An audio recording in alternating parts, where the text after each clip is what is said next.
Hello everybody, and welcome to the Week 4 recap for the NHL season on the Unparalleled Success Podcast. I'm your host, Ryan Woods, and joining me this week is Kenneth Sadiku. How's it going today? Hey Ryan, how are you? I'm good, thank you. Thanks for having me on. I'm living the dream, of course. We've got a little bit more optimism going on in Sens land, so we don't have to go quite as hard on them in this week's episode as they were able to pick up their second win of the season against the heated rival Montreal Canadiens. And I think besides that, it's been a much improved play, even in the loss on Saturday afternoon. What were your impressions on the Sens' performances this week, and what do you think was the biggest difference between the team we saw on the West Coast during the 9-game losing streak versus the team we saw versus Montreal?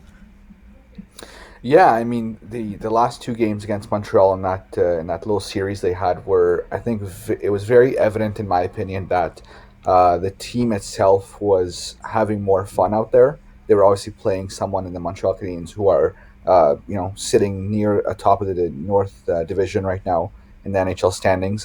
They knew that it was going to be a hard game all game long. With Carey Price, it's never going to be easy to score on him. But I think what I liked most about these two games that just passed was just the if you've seen me, I'm a pretty big critic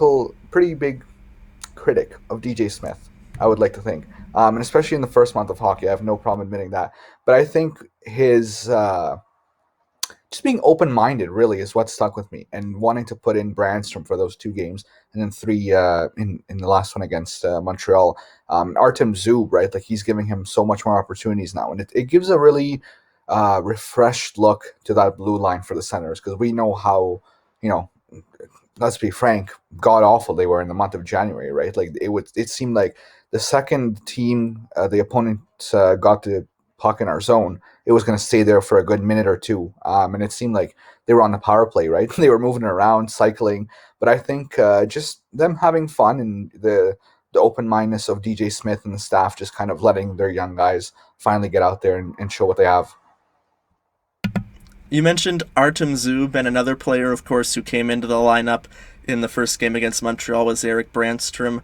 How big of an impact do you think that they will continue to have and continue to grow and help the blue line after taking veterans like Braden Coburn and Josh Brown out of the lineup?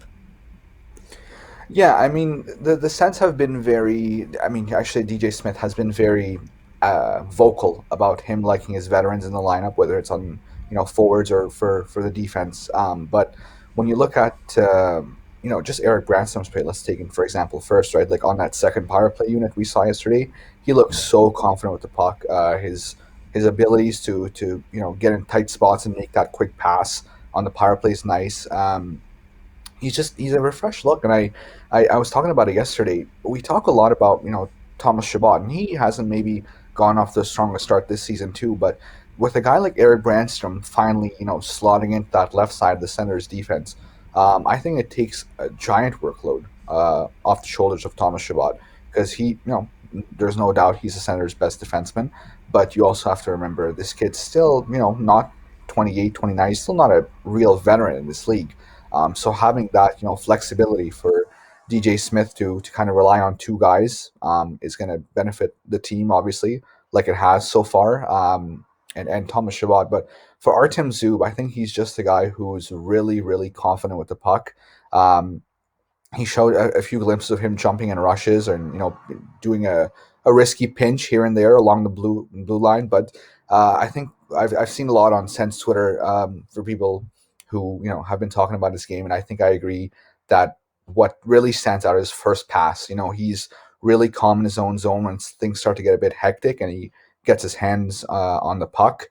He can make a quick first pass usually to relieve some of that pressure, and he's looking good so far. I mean, there's not much I can really say negative about his game. Maybe with a better partner, just because I wouldn't want him to take again all that workload just for him solely.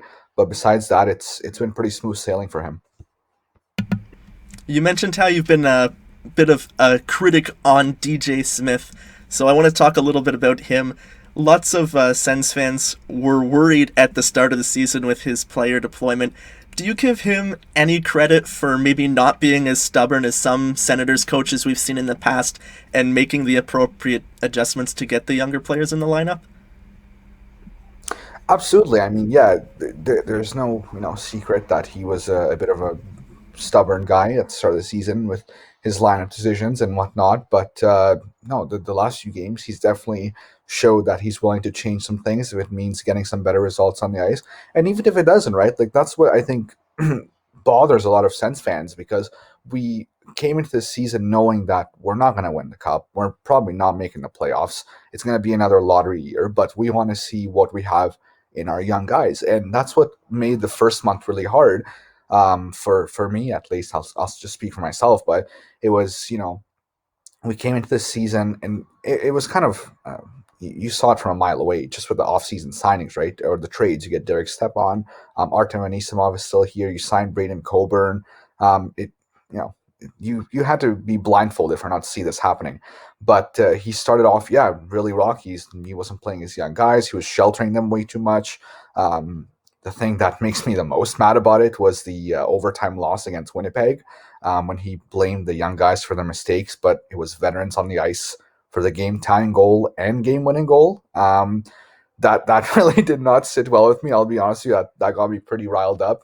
But no, hey man, give credit where credit's due, and I think he's really changed the way he's looking at the game in recent memory. I agree with you about the Winnipeg game. I remember reading the quote from TSN 1200 after he said that, and I just gave my head a shake and said, fire him immediately. Like, when you've got a top line like Tkachuk, Norris, Batherson, who were out shooting the opposition in the offensive zone. Like, I think they had 25 shot attempts for and like one against throughout the entire game. Like, and then he said that we were making young mistakes trying to score when we didn't need to score, and I said, well, it sounds like pretty sound defense to me if you only have one shot attempt against in the entire game, and then it's the veterans who are giving up the goals. So I'm glad that you brought that quote up, and it still will definitely play a role in evaluating DJ Smith down the road, I think, as well, was the way that he deployed the players throughout the losing streak that we had, and if we end up not progressing as much as we hope for the rest of the season, he could be shown the door, and that could play a huge role in why. So we can talk a little bit about that later, but one player I also wanted to talk about while I have it on my mind was a little bit more about Erik Brannstrom, because the difference between his play in the 31 games that we saw him in the lineup last year and the first 2 games that we saw from him this season has been night and day. How important is it that we can continue to see Brannstrom play at the level that he has in the last 2 games, considering what we gave up to acquire him in Mark Stone? Yeah, I mean, I think it's really important. The Mark Stone trade still really hurts to think about. I think for most Sens fans to this day, and I think a lot of us realize that trade happened. You probably were not going to win a Mark Stone trade in any manner, no matter how that thing was going to get flipped. But I guess you take the cards that you're dealt at the end of the day after that trade's made. But I think it's super critical that he gets his game going for himself, right? And I think that he's shown so far that he's made some adjustments in his game. He's quicker with his feet. I noticed last year too. He was he wasn't slow by any imagination, but he was just a bit more hesitant when he had the puck, I think, and I think that's just some of the first year jitters and trying to get establish yourself in the NHL lineup. But this year, I mean, again, I think he knows too. Doesn't have much to lose. Let's be honest, right? Like Braden Coburn, excuse me, got waived, put on the waiver wire. No one claimed him, obviously, but he's down with the taxi squad now, I believe. And he knows that as long as he's not giving pucks away for 60 minutes of the game, he should be relatively good. At least you would hope so, right? Because you got to give that guy some a leash too. Trevor Shackles was actually tweeting about this over the last few days and was saying, as nice as it is to see Erik Brannstrom in the lineup, I'm actually a bit terrified of how short of a leash he might get from the staff. Just because, again, going back to DJ Smith, he's shown that he can get pretty stubborn and not have a lot of leeway for the younger players on this team. So it is a bit, a cause for concern, I think. But yeah, I've really liked his game. He obviously had a longer season than usual, as all the centers did. He played over in Switzerland, I want to say, before the training camps kicked off. And he actually did really well out there. So it's nice to see him kind of progress into something that we I shouldn't say we. I was actually a bit of a doubter on him. I won't lie. I'll be the first to admit it. But it's nice to see him finally get back on his feet and show his value to the team. I was also pretty worried about what type of impact Brandstrom could have because when we saw 31 games last year, that's not exactly a small sample size. And when you only put up 4 assists or whatever it is he had, and that's all we really had to go off from having seen him play, it was a little bit concerning that he wasn't going to be the impact player that we need him to be. But obviously, the first 2 games this season, for all the reasons that you mentioned, he's looked a lot better. And when I think about the leash that you're talking about, that hopefully he will have a longer leash, just think about the length of the leash that Braden Coburn had. He was single-handedly responsible for at least 1 goal against in almost every game that he was in the lineup, and he lasted 10 games before he was put on waivers. So I hope that Eric Brandstrom, especially considering that he hasn't played since he was in Switzerland and he had to quarantine. They kept saying 28 days he had to quarantine twice. So just to see him come in the lineup and show very limited amounts of rust and to look as good as he have, I do hope that he gets a longer leash, especially longer than Braden Coburn, because I've been very impressed with what I've seen from him so far this season. Talking about DJ Smith a little bit more before we move on, what do you think would have to happen from right now, between now and the end of the season, for him to potentially be dismissed in the Sens to move on to a different option behind the bench? Yeah, I've seen a lot of people on Twitter, excuse me, say that Pierre Dorian said that DJ Smith was his guy at the beginning of the year, and for those people, I would say I remember a time where Pierre Dorian said the same thing about Guy Boucher and how he was going to take till the end of the season to evaluate, and I don't even think it was 2 weeks later Guy Boucher was dismissed as the head coach. So I definitely wouldn't take Pierre Dorian's word by any means on that front, just because he's shown to, whether it was a snap decision or not, it's not something that we can prove by any shot. But I think if he, I mean, I truly I think he got a bit of a talking to from Pierre Dorian as well, to kind of play these younger guys and see what they have. Um, at the end of the day, he's the coach, so he's going to make the decisions. But I do think there was a conversation in there somewhere. The only way I see him getting shown the door, I think he's in his last year of his contract when he signed with the when he became the Sens head coach. Um, but realistically, if he goes back to that, veteran mindset, right, only playing those guys, not giving Eric Brandstrom, Artem Zub more opportunities, right? We saw Logan Brown today get called up from the taxi squad, so that's another great thing that happened. Looks like he's going to get a shot sometime in the next few games. If he reverts back to those old styles, though, I uh, I don't think Pierre Dorian has much of a choice. I mean, he's kind of on the clock too, right? Pierre Dorian's made some moves here and there, but eventually you're going to have to, you know, hire someone who's going to want to showcase what you've been working towards. And in the first month, DJ Smith was just simply not doing that until recently. Another guy that we haven't talked about yet, who had an incredible performance in both games against Montreal, is Matt Murray. How big of a relief is it to have seen him have back-to-back strong performances after seeing him struggle unbelievably out west? Yeah, he looked really good. You're right. It is a big, big sigh of relief from most Senators fans because that first month was really hard to watch. Is how I put in my most recent report card. But yeah, it's nice to see. He's obviously someone who the Sens bet on long term over the offseason, so you hope this works out eventually. It's not a 1 year make or break it deal. I think it's 4 years if I'm not mistaken. And, he's getting a hefty chunk of change as well, right? So you want him to perform up to what you would hope he would be. Um, Yeah, he definitely bounced back well. He looked much more positioned in net. He didn't, he still had some rebounds out here and there, like similar to January, but he seemed just much more confident in between the pipes. I remember back in January when they were on that terrible losing streak, it looked like I also I just like to say one thing before I continue about this. I think the way the Sens defensive systems are set up are to fail goaltenders as well a little bit.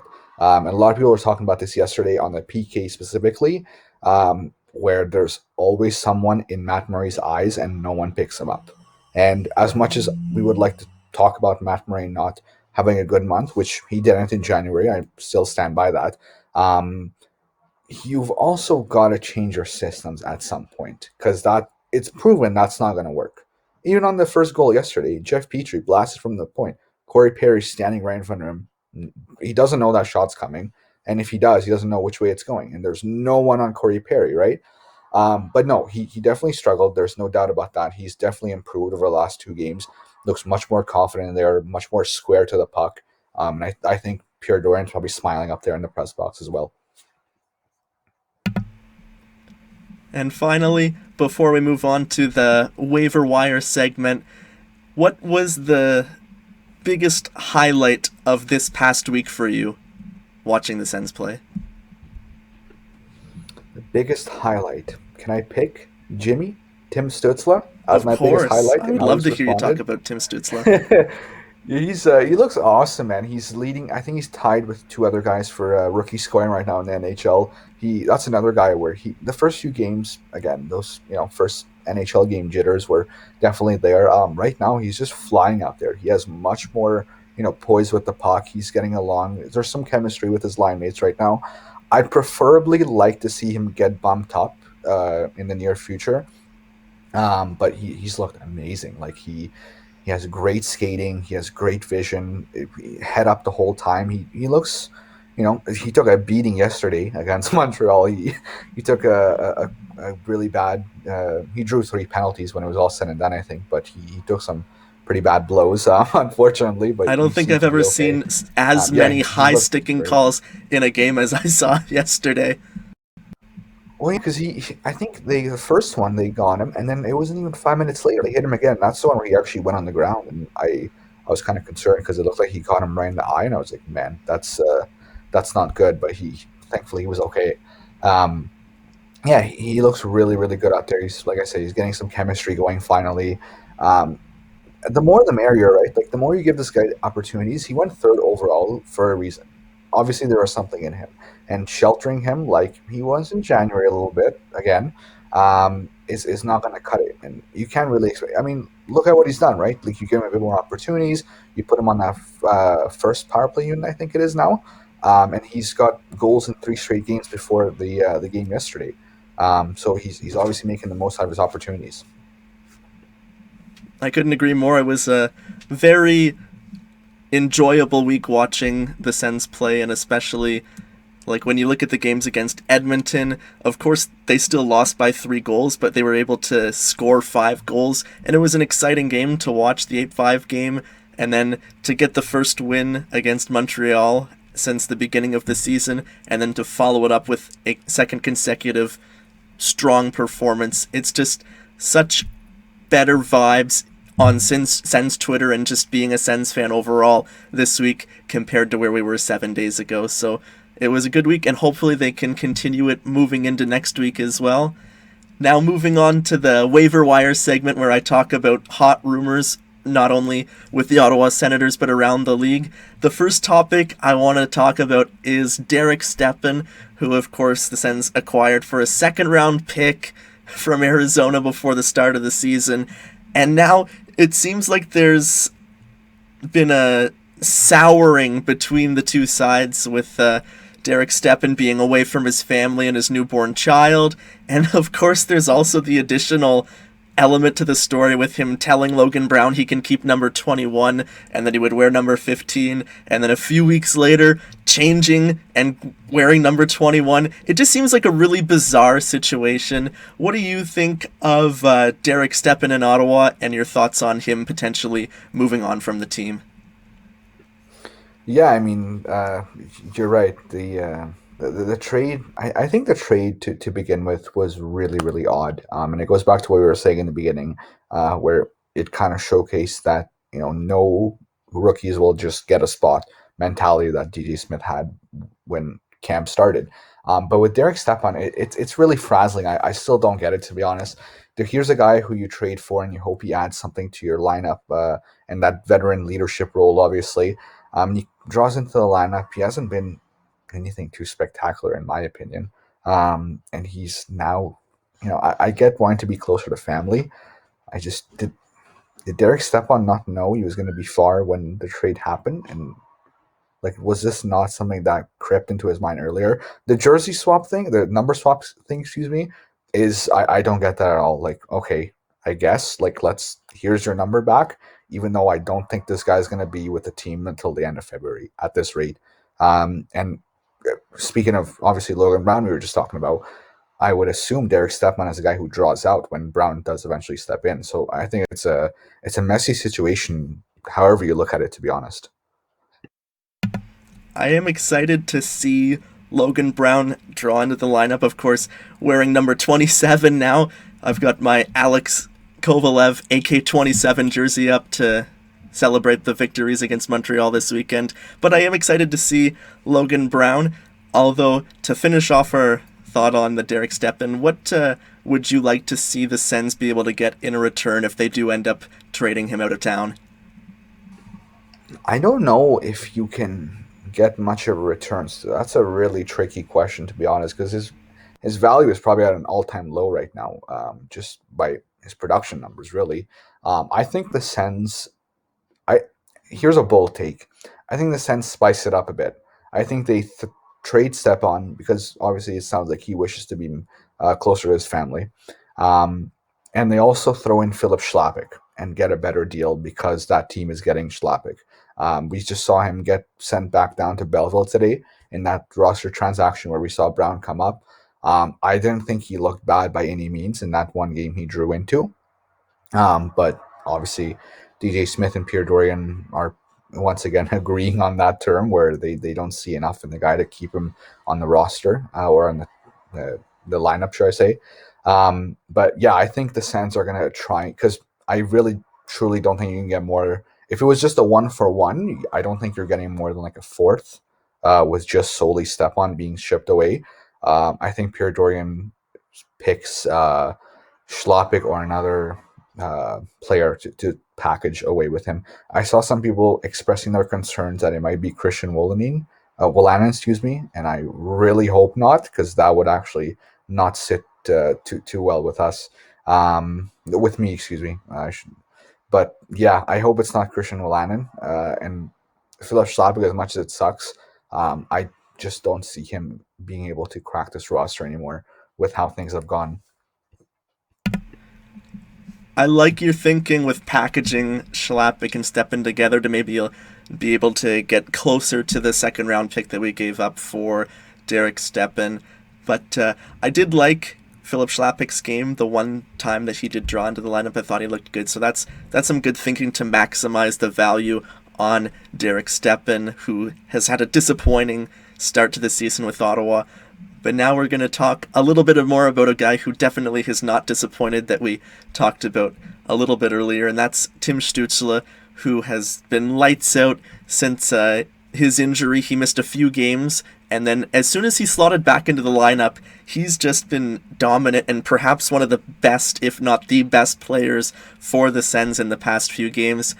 In a year where there's so many potential candidates for the Calder Trophy, I can't recall a time when there's been as many legit candidates for the Rookie of the Year.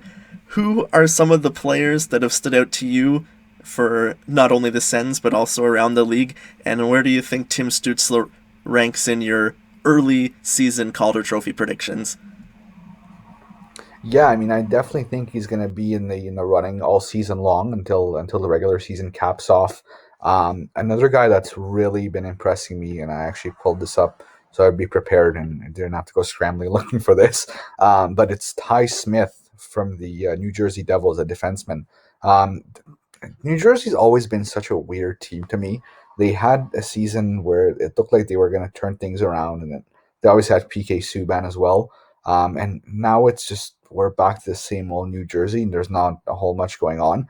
But I've been really, really impressed with his play so far. I think he's a point per game player amongst all rookies right now in the NHL. Kirill Kaprizov in Minnesota, obviously another guy who's been hot to start. I think he's a bit older, which the NHL rules don't really care about, so he's still in the running for the Calder. It's kind of like an Artemi Panarin situation a few years back. Um, but yeah, I think those two guys are definitely going to give him a run for his money. But Stoops, I really think Stützle's going to hang in there the whole time, man. Like he's obviously getting his game together. The more and more he plays, like I said, he's tied for goal scoring amongst all rookies, and I really think he has a good shot when the season's wrapped up to get that Calder Trophy. I hope so too. And finally, before we move on to our preview of the week ahead, there's some discussion around the league about the standings and the implications that games being postponed due to COVID have had on the standings. We see some teams who have maybe only played 6 or 7 games so far, while other teams have played 15 already. And at the end of the season, when it's only a 56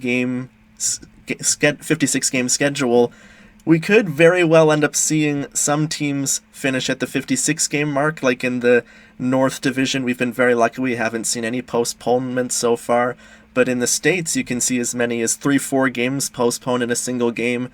What do you think is the best solution for analyzing the statistics at the end of the year and determining who should be in the playoffs?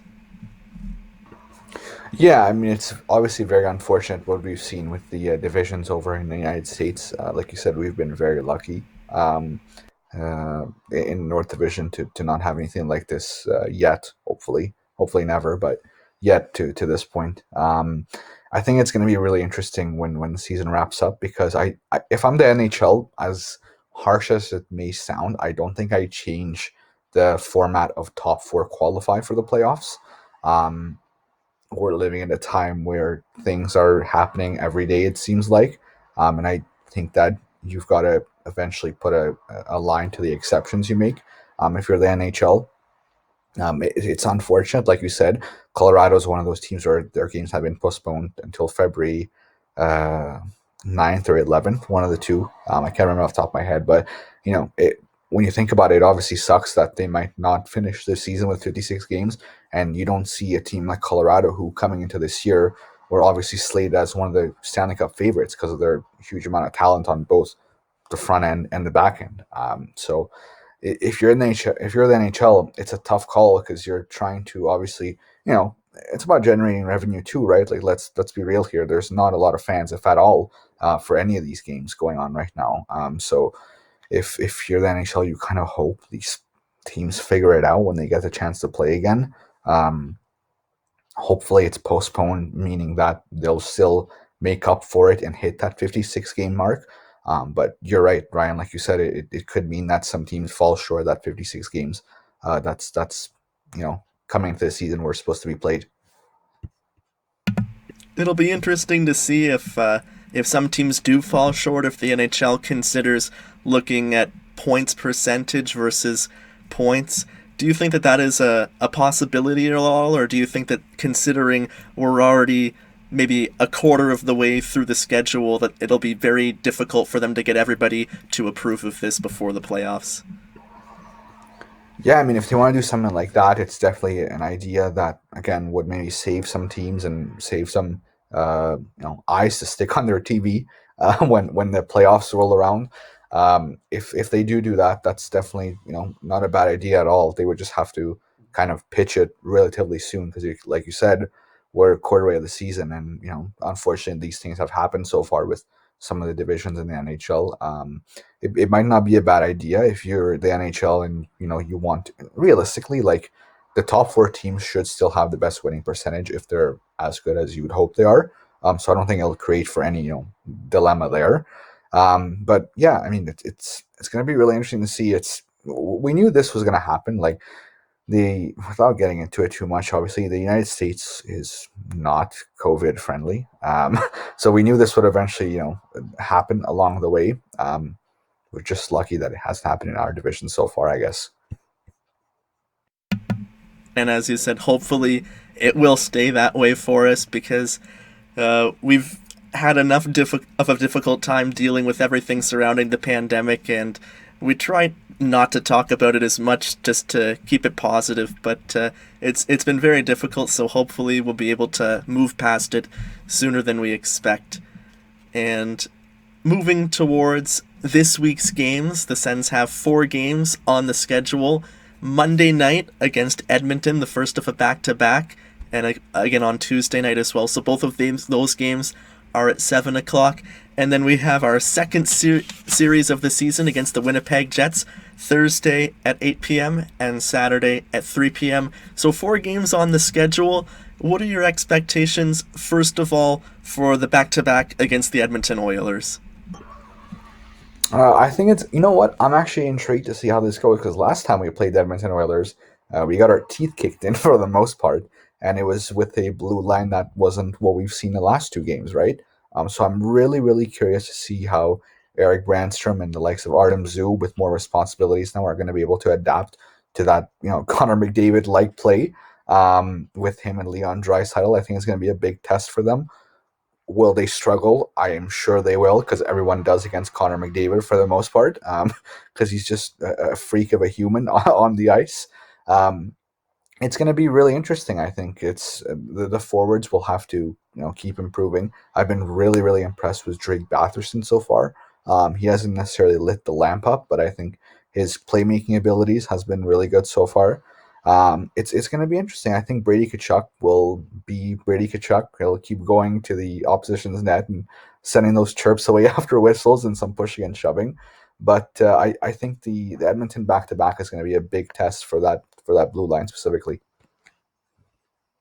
And then I guess, of course, it might be a little bit of the same against the Winnipeg Jets, who we did not stack up well against in our first series of the season. But are you expecting the same against the Jets, that hopefully the Sens will be able to improve with the new players on the blue line? Yeah, I mean, I don't even think that we played necessarily too bad against the Jets last time we saw them. Obviously, veteran mistakes is what got us the overtime loss. But it's going to be nice to see. I mean, even just seeing how, I think that's what we're all trying to preach right now. Let us see what we have against every single opponent, because that's the only way you're going to get better. It's like riding a bike. You're going to fall. Guess what? It happens. Are you going to get back up and keep learning, or are you going to crumble? And that's how the Sens have to try and treat it now. I know it's easier said than done, considering the staff right now and their stubbornness in recent memory. But I think if you're DJ Smith, you've really got to let your young guys fly out there. Whatever happens, realistically, what's the worst case scenario? You keep losing games. You weren't supposed to win anyway, so did you really lose anything when it's all said and done? And I think that's what a lot of Sens fans have been saying since the beginning of the season, is that we could lose every game, and as long as we win a few against Montreal and Toronto, they would be happy. But as long as the young players get the opportunity to play, then there's really nothing to be upset about. And you could have told Sens fans at the beginning of the season that you're not going to make the playoffs, but Brady Tkachuk, Josh Norris, Drake Batherson, Tim Stützle, and Logan Brown even now, as he will look to draw into the lineup, but they all have seasons where they improve on their numbers. That would be the measuring stick to determine whether or not this is a successful season for the Senators. So if that's what it ends up being, where we maybe go 1-3 this week, but we get to see the young players continue to get the minutes, and the Braden Colburns and the Artem Anisimovs and the Derek Stepans sit in the press box, then I'm all for that. Yeah, I agree. I mean, it's all about trying to improve what you already have. And the last 2 games showed that the Sens were, a pretty good team overall with those young guys in the lineup. They didn't ever really struggle, I think. There was things that they need to patch up on, but, really, what team doesn't have to fix up some things in their own zone, or however you want to position it?